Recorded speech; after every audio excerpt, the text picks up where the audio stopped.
Ayun guys, dito sa ating island hopping guys, pupuntahan natin itong Kauri Island, Pambato Reef, Luli Islands, and Starfish Island. Let's go! Hapon na nga guys na marating namin itong Honda Bay. Sabi kasi nila, nandito ka na rin lang daw sa Puerto Princesa, Palawan, huwag mo nang kalimutan na bisitahin ang magagandang island dito sa Honda Bay. Kaya tara, samahan nyo kami. Bago nga pala kami makarating dito, ay sumakay muna kami sa kuliglig. Hindi yung lumilipad tricycle. Kasi sa totoo lang, medyo malayo din mula sa city proper. May 15 to 20 kilometers din siguro. Pero ganun pa man, sinaga pa rin talaga namin. Sayang din naman kasi, di ba? Nandito ka na rin lang naman. Bakit di ka pa pumunta? Bago nga pala namin marating ang destination namin, dumaan muna kami dito sa rentahan ng mga snorkeling mask. Siyempre, para mas maganda. Mas feel na feel ang island hopping. At ito nga yung napili ko. Favorite ko kasi yung color blue. Kaya blue yung kinuha. Meron din pala dito mga diving shoe. Alam mo yun, kapag maarte ka.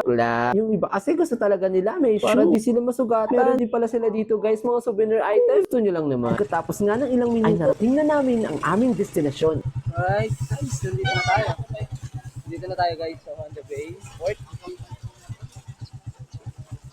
Mag-island hopping tayo Pagkatapos guys. nga namin magbayad, ay agad na kami pumunta sa aming bangka. Sa totoo lang, ubos na talaga yung oras namin. Talaga siningit na lang namin para lang talagang magkatotoo. Dito nga guys, nakasakay na kami sa bangka namin. Ang cute ng bangka. Kulay blue din siya guys. Sabi ni kuya dyan guys, unahin daw namin puntahan yung Starfish Island. Kasi yung pinakamalayo. At dahil tapos na daw ang oras namin, saglit lang daw kami sa mga island. Yung tipong konting experience lang at picture. Tapos uuwi na rin.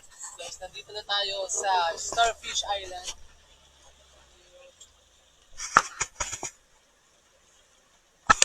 Ito yung unang island na pupuntahan namin. Ito yung pinakamalayo from the Honda Bay Port. Kaya ito yung una natin pupuntahan. Dire-diretso na tayo pa uwi. Pagbaba nga namin ng bangka, agad na ako naghanap ng mga starfish. Kasi syempre, Starfish Island natural lang na makakita tayo ng maraming starfish dito. Pero bakit parang wala akong makitang starfish? Nice ba kami ng Starfish Island na to? At sa wakas, meron ng starfish. Take note, pinayagan kaming hawakan to. Kasi sabihin nyo, bawal hawakan yan, baka mamatay. Bukay to guys, bukay. Buti pwedeng hawakan sila, no? Oo nga eh. Gusto hawa naman. Dami oh guys. Di ba nakakabilib? Na meron pala ganitong island. Na sobrang daming starfish talaga. At sabi ni kuya, lumot daw yung kinakain niya. Siyempre, sinilip ko paano sila kumakain sa ilalim. Ayun, ganun pala. Feel na feel ko pa nga yung pagpapicture dyan sa starfish na yan. Kasi sa totoo lang, first time ko makakita ng ganitong klaseng starfish. At nahawakan ko pa siya. Ayun, ang island palang sobrang saya na. Ano pa kayang naghihintay sa amin sa mga susunod na island? Starfish. Grabe yung ganda ng starfish dito guys. Legit starfish talaga. Bawal siya iangat ng matagal guys. Kasi baka mamatay sila.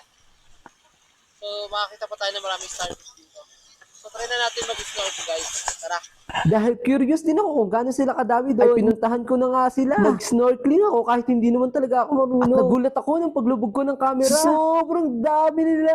Grabe, parang may kaharian ng mga starfish dito. Pero nakakatakot lang humakbang. Kasi baka maapakan mo sila. Di ka naman masasaktan. Pero baka mapatay mo sila. Grabe talaga experience na to. Sa totoo lang, sobrang bilib ko dito, guys. Ewan ko basta ako nabilib talaga ako. Tulad nga ng sinabi ko, limited lang ang oras namin dito. Kaya let's go sa susunod naming destination.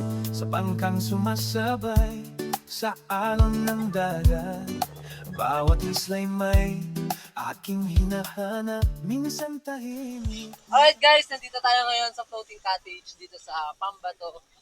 Yan, Pambato yung tawag dito. So pakain mo na isla guys. Fish feeding po. Dito tayo mag-fish feeding and makikita natin yung mga coral reefs dito guys. Snorkeling and fish feeding. Malakas ang hangin, pero bawat paglalakbay may bagong darating. At habang lumalayo sa pampang na kilala, unti-unti na unawan kung sino na. Tara guys, mag-snorkel tayo guys. Ayan, daming fish. Oh, iba-ibang kulay siya. Dito tayo sa ilalim. Oh, let's go. Ano, tara na, start na. Wala tayong time guys. We're Dito nga guys, sa Pambato Reef, first time ko lang din makakita ng face to face ng ganito kagagandang mga isda. At hindi lang isa guys, sobrang dami nila.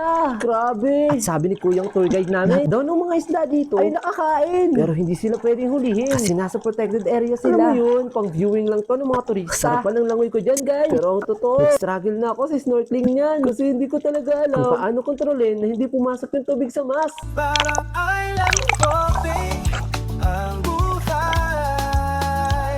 May aloy, may alaw, may gaping makulay. May islang iiwan, may islang mapalikan. May mga taon saglit lang makakasamahan. Di man natin alam kung saan tayo dadalhin. Basta patuloy lang sa alon ng hangin. Bawat isla, bawat sandali, may aral na biti sa paglalakbay ng buhay natin. Guys, dito na tayo. Ay, wala pa. Sa Luli Island. Yeah! Dito nga pala sa Luli Island, maraming mga cottage na pwedeng pagkainan. Pero dahil limited time lang kami, hindi na namin ito masusubukan. Meron din silang crystal kayak, pero for picture purposes lang. Alam mo yun, pagpupunta ka talaga dito, dapat may oras para masagad ang experience, masagad ang saya. Pero dahil nandito na rin lang tayo, enjoy na lang natin to. May isla ng saya, may isla ng luha. May mga pangarap na muntik na mawala. Pero sa bawat pantalan na aking nararating, may panibagong dahilan para muling ngumiti. Kaya kung minsan man maligaw sa karagatan, huwag matakot sa ulo sa kalaliman. Malapit na tayo matapos guys. Nandito na tayo sa huling isla ng Kauri. Eto nga, bumababa na kami. At masisigaw na namin sa wakas. Touchdown, Kauri!